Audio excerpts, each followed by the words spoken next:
Human beings are wonderful, wonderful. Take a look at yourself.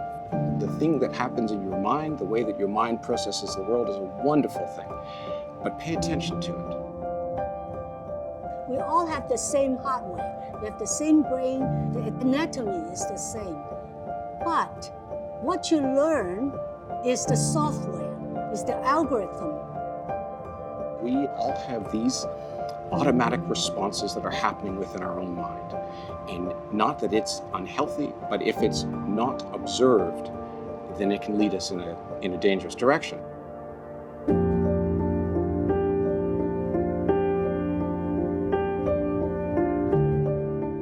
You are influenced by the media around you, your family, your friends, what you learn in school, from internet.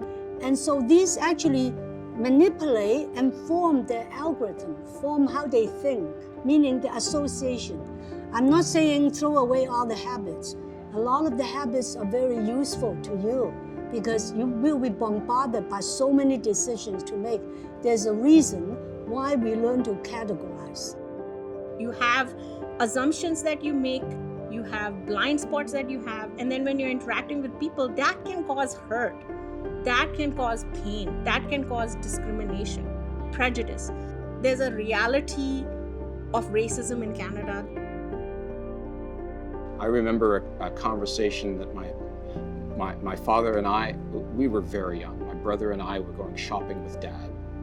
And there was this moment where he pointed at the security guard and he said, "You see this man? He's making sure that we don't steal anything."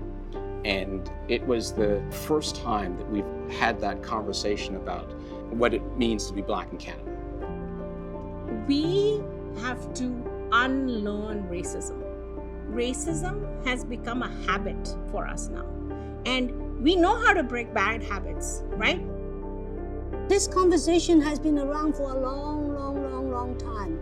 Whereas I'm asking, how do people have racism? We partnered with the Canadian Race Relations Foundation. They came to us with an amazing proposition. Can we explain or at least understand it better if we look at it through the lens of science?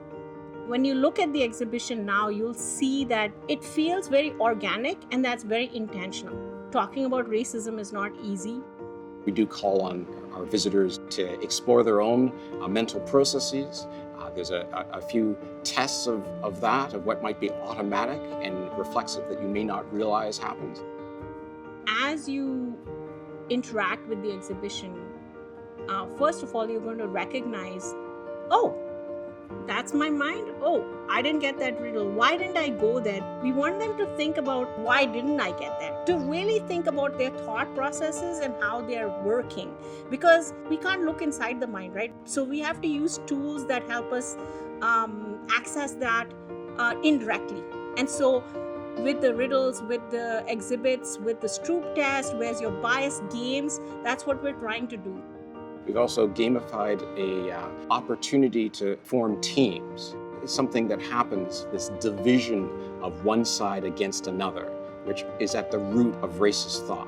And so we've gamified that in a way to bring that out onto the surface in a playful way, in a non-threatening way, but so that we can see how quickly and easily we divide. I hope people will learn the different techniques, try out the different games, and then realize, oh, I never knew that I had that problem. There's a meditation exercise, there's a thought-provoking opportunity to share one's own thoughts. And so all of that is part of the physicality, the physical experience of the exhibition. One of the most effective things is actually that. I looked at all the information about what techniques can be used to break stereotypes. And one of the top ones was slowing down. When you do an action, slow down and think, why did I do that? Why did I behave this way with this person? I hope that people will take away respect for everybody, okay? Even for people who may have different ideas from you, you begin to understand how people can form their opinions. And not only that, but look into yourself. That's the most important thing. You respect others by also respecting yourself.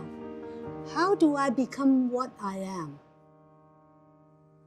So our hope is that it spurs conversation, it helps people look from another person's perspective, and with that vision, will that help us to get rid of racism in society? That's our hope, really, from a big picture perspective. Our actions impact and ripple out into the world. So my hope for the exhibition is that that understanding becomes a little more conscious, that we pay a little more attention to what it is that we do to one another and how we might express our intentions for good in a more powerful and present way in our daily life, in our everyday action.